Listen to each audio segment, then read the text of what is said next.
come on for just a few minutes, not very long. It's all college football. If you are looking for baseball, don't even worry about it. Live in your feed right now, our divisional baseball playoff preview with my man Mikey P and, of course, King Lettuce, Young Peyton. Now, speaking of Mikey P, he always joins me every single Saturday morning to break down the biggest games in college football. But also this week, Mikey, we've got some big storylines in college football as well. And that's exactly where we are going to start. It has not been the best year, has it, Mikey, for Clemson and Dabo Swinney or North Carolina with Boothang and Bill Belichick? But they play each other this week. How many times do you think we'll see shots of those two head coaches throughout this game?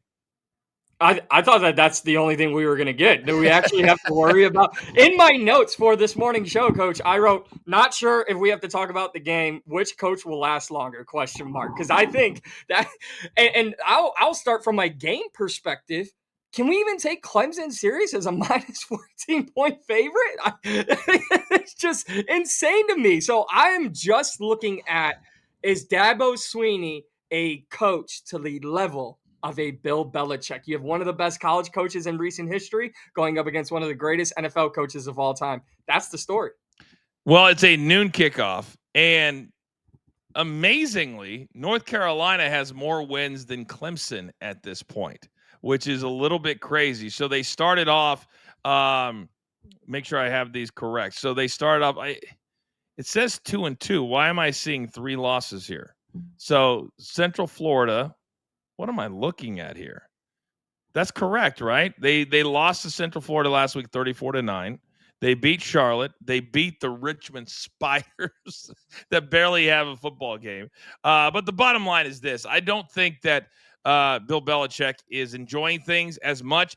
But Mikey Dabo, who's always stood on his faith and stood on everything that is right in college football, refuses to use the portal to his advantage, and he makes north of $10 million a year. Mikey, at some point, Clemson University has to look at this and say, I know he brought us to the promised land. I know he's made us a perennial top team in college football, but not anymore because he refuses to go out and get the top players. He still wants to go to high school and develop them.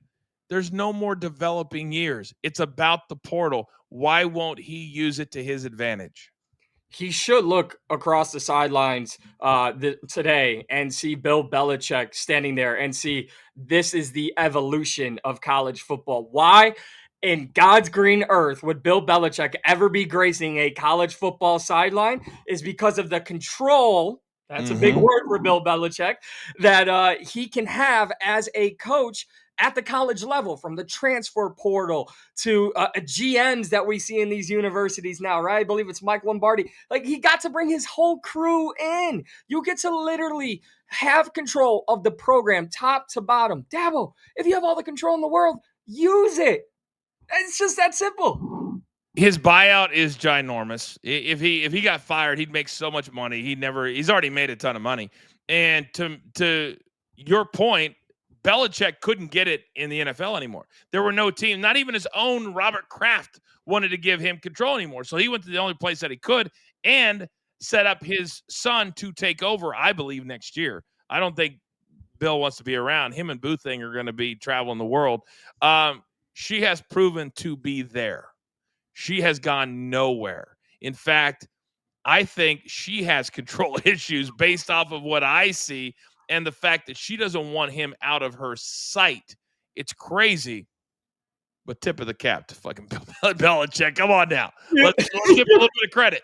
You would think the roles were reversed, right? Like, he needs to keep his eye on her and make sure that, like, she's not going out and going off to campus parties. And she's like, Bill, honey, you've got Can you imagine her